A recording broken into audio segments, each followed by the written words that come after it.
नमस्कार दोस्तों, एक बार फिर से आप सभी का एसएससी ट्यूब के ऑनलाइन प्लेटफॉर्म पे स्वागत है। मेरा नाम है प्रशांत दुबे और आज का ये वीडियो एक बार फिर से एक्सेल शीट को लेकर के है।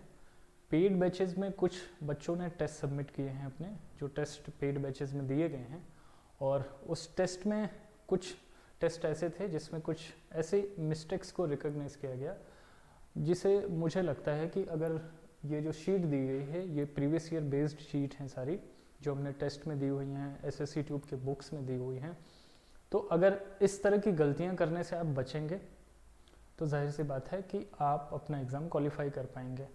ज़्यादा गलतियां होंगी, सेल वाइज गलतियां होंगी, छोटी मोटी मिस्टेक्स के लिए नंबर कटवा लेना कोई बड़ी बात नहीं है।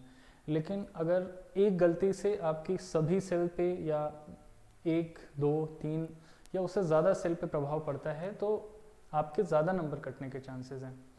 तो मेरे पास एक एक्सेल शीट है, मैंने आपको पहले वीडियोस में बताया हुआ है कि आपको कैसे पहले शीट को फ्रेम करना है, यानी कैसे डेटा एंट्रीज कर लेनी है पहले, फिर इंस्ट्रक्शंस को फॉलो करके कैसे पूरी शीट को एक रूपरेखा देना है। तो ये हमारे पास शीट है, संपन्न घोष जी हैं, इन्होंने ये शीट बना करके भेजी है। अब ये शीट बिल्कुल ठीक है, इन्होंने इसका चार्ट भी बना रखा है, ग्राफ बना रखा है इसका, और आप देख पा रहे होंगे कि इस कॉलम में नेम है, एज है, इस कॉलम में कोर्सेज हैं, एडमिशन डेट है, फाइन डेट है, यानी यहाँ पे टिल डेट दी गई है कि अगर आप एडमिशन डेट से और इस डेट के बीच में अगर अपनी फीस जमा कर देते हैं तो आपको कोई फाइन नहीं देना पड़ेगा। उसके बाद आपको लेट फीस देनी पड़ती है। जनरली आपने स्कूलों में देखा होगा कि लेट फीस देनी होती है आपको। तो यहाँ पे जो दिक्कत है शीट में, मैं आपको दिखा देता हूँ कि इन्होंने तो करेक्ट भरा है, अपना नाम और रोल नंबर बिल्कुल सही जगह रख रखा है, सारी चीज़ें बिल्कुल ठीक हैं। एक चीज़ जो हम ध्यान नहीं दे पाते, मैंने देखा है कि बहुत से कंप्यूटर सिस्टम्स में ना जो डेट और टाइम फॉर्मेट होता है ना, वो थोड़ा हटके होता है। यानी आप रह रहे हो इंडिया में, ठीक है, आपकी लोकेशन इंडिया की है, लेकिन जो डेट फॉर्मेटिंग है कभी कभी वो इंग्लिश यूनाइटेड किंगडम या इंग्लिश यूएस करके होती है, या इंग्लिश इंडोनेशिया या इंग्लिश ऑस्ट्रेलिया, इस फॉर्मेट में अगर रखी हुई है डेट फॉर्मेट, तो एग्ज़ाम में आपके मार्क्स कटने के चांसेस बनते हैं। उसे हम किस तरह से ठीक करेंगे, क्योंकि ज़रा इस बात को गौर करिएगा कि ये जो शीट है ये डेट पे ही डिपेंड है। जैसे एडमिशन डेट जो है वो ये है, ठीक है, और फाइन लगने वाली डेट ये है कि अगर इस डेट के बीच में आप फाइन भरने योग्य हो जाएंगे अगर आप ये फीस नहीं सबमिट करते हैं अपनी तो एडमिशन की। तो यहाँ पे क्या है, इस कॉलम में डिफरेंस ऑफ डेज दिया गया है, ठीक है। अकॉर्डिंगली आपकी फाइन इसी से डिसाइड होगी कि कितने लेट आपने फ़ी अपनी सबमिट करी है, ठीक है। तो डिफरेंस कोर्सेज है, यहाँ पे आप देख पा रहे होंगे, एमबीए है, एमबीबीएस है, CAT, MAT, CAT, CS, MA, ठीक है, सबके लिए अलग अलग डेट है।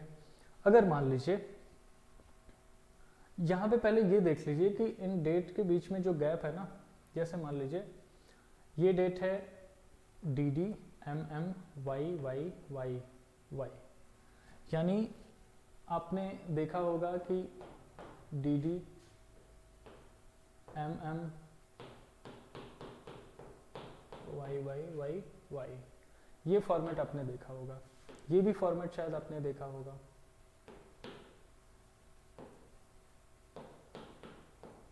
यानी आप तारीख जो लिखते हो क्या लिखते हो, 12/9 मान लो, ऐसे आपने लिखा 20, 2020 को आप कितना लिख देते हो, 20 लिख देते हो, ठीक है। आपकी एग्ज़ाम की डेट अगर 18 है,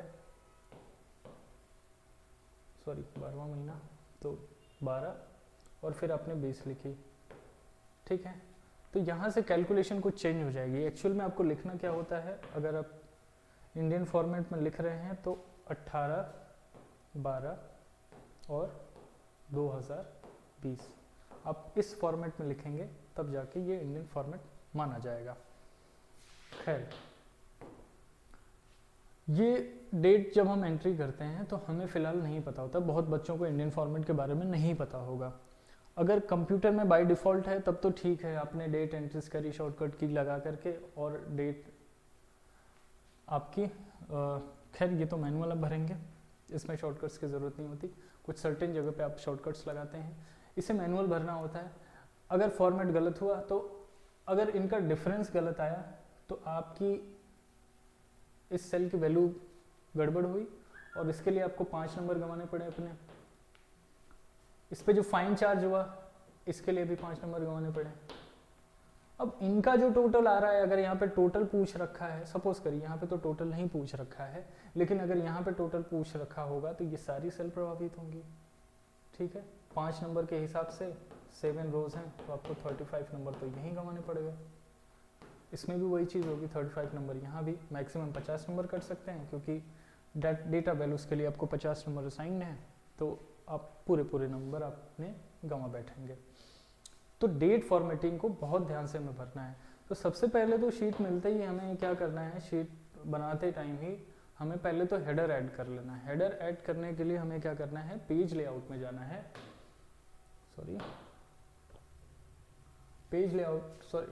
इंसर्ट में जाना पड़ेगा, है ना, हमें हेडर ऐड करना है, तो इंसर्ट में जा करके हम हेडर ऐड करेंगे। आप यहाँ पे देख पा रहे होंगे ये एक्चुअली पहले से फील्ड है, इसे मैं एक बार हटा देता हूँ यहाँ से।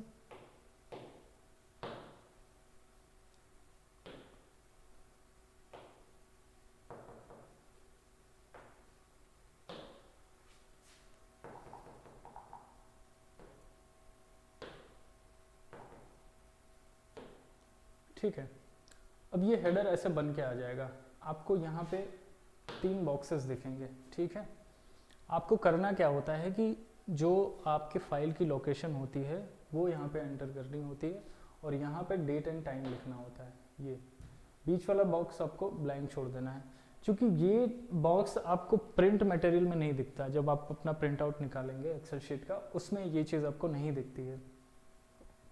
तो आपको यहाँ पहले क्या करना है, आपके फाइल का जो एक्चुअल पाथ है, लोकेशन क्या है इस फाइल की, आप यहाँ लिख देंगे।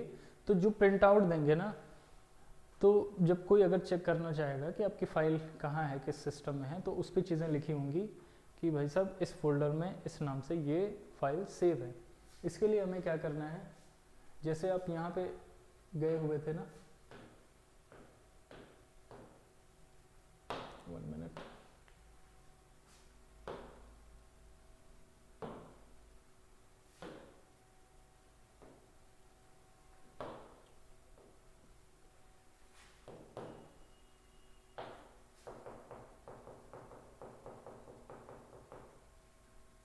बोर्ड हैंग हो गया।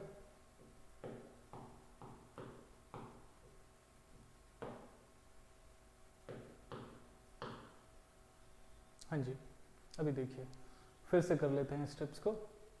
इंसर्ट में जाने के बाद हम हेडर ऐड कर लेंगे और इसमें हमें क्या डालना है, फाइल पाथ डालना है। तो यहाँ पे देखिए, यहाँ पे ऑप्शन बना हुआ है फाइल पाथ का, हमने क्या किया, फाइल पाथ यहाँ पे ऐड कर दिया। ठीक है, अब जैसे ही अभी यहाँ पे आपको दिख नहीं रहा होगा कि फाइल पाथ कहाँ पे है, फिर जैसे हमें इस बॉक्स में क्लिक करना है, आप देख पा रहे होंगे कि यहाँ पे फाइल पाथ ऑलरेडी ऐड हो चुका है। इसको मैं थोड़ा सा स्ट्रेच कर देता हूँ तो शायद आपको क्लियर दिखे।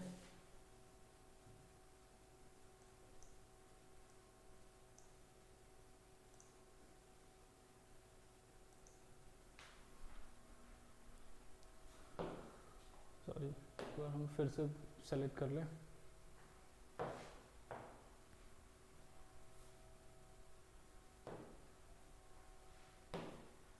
ठीक है, यहाँ पे हमें क्या डालना है, डेट एंड टाइम डालना है। तो डेट एंड टाइम के लिए आप देख पा रहे होंगे कि करंट डेट आ गई यहाँ पे और करंट टाइम आ गया।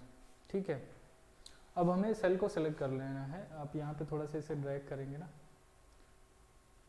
तो देखिए ये हेडर मेनू आपको दिखेगा यहाँ पे। ओके, अब हमें क्या करना है, डेट्स पे काम करना है। हेडर वाली चीज़ तो मैंने आपको बता दी कि आपको इंसर्ट टैब में जाना है, हेडर सेलेक्ट करना है। हेडर सेलेक्ट करने के बाद आपको एक तरफ अपने फाइल की लोकेशन भर देनी है और दूसरी तरफ आपको डेट एंड टाइम। लेकिन ये डेट एंड टाइम का जो फॉर्मेट है ना वो इंडियन फॉर्मेट में नहीं है, इस चीज़ को हमें ध्यान देना है। इसके लिए भी नंबर काटे जा सकते हैं, तो इंडियन फॉर्मेट में हमें रखना है। तो अगर सिस्टम में है तब तो वो अपने आप ही इंडियन फॉर्मेट ले लेगा। अगर सिस्टम में ही इंडियन फॉर्मेट नहीं है, ऑलरेडी कोई और फॉर्मेट डिफ़ॉल्ट सेलेक्टेड है, तो हमें दिक्कत का सामना करना पड़ सकता है। उस कंडीशन में हम क्या करेंगे कि ये आपने डेटा अगर यहाँ पे भरा हुआ है और इस डेटा को क्या करना है कि सपोज़ करिए हमने ये डेटा फिल किया और इस डेटा को हमें सेलेक्ट करना पड़ेगा। फिर अभी जैसे ये फाइल तो है, सॉरी